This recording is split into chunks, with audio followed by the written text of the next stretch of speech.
திருவள்ளூர் மாவட்டம் பட்டாபிராம் பகுதியில் உள்ள டிரான்ஸ்பார்மரில் பயங்கர தீ விபத்து ஏற்பட்டதால் பரபரப்பு நிலவியது. ஆவடி அடுத்த பட்டாபிராம் துணை மின் நிலையத்தில் உள்ள டிரான்ஸ்பார்மரில் இரவு திடீரென பயங்கர தீ விபத்து ஏற்பட்டது. மளமளவென தீ கொழுந்துவிட்டு எரிய ஆரம்பித்ததால் உடனடியாக தீயணைப்புத் துறையினருக்கு தகவல் தெரிவிக்கப்பட்டது. அதன் பேரில் அங்கு சென்ற தீயணைப்புத் துறையினர் நீண்ட நேரம் போராடி தீயை கட்டுக்குள் கொண்டு வந்தனர். இந்த தீ விபத்தால் பட்டாபிராம், இந்து கல்லூரி, சேக்காடு உள்ளிட்ட பகுதிகளில் மின்சாரம் துண்டிக்கப்பட்டு இருளில் மூழ்கியதால் அப்பகுதி மக்கள் மிகுந்த அவதிக்குள்ளாகினர்.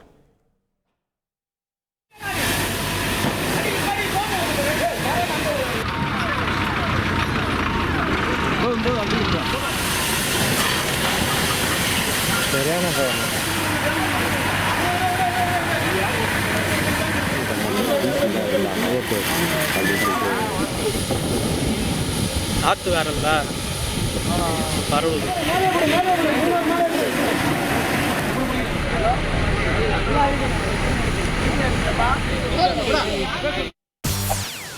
செய்திகளை உடனுக்குடன் தெரிந்து கொள்ள உடனே சப்ஸ்கிரைப் பண்ணுங்க.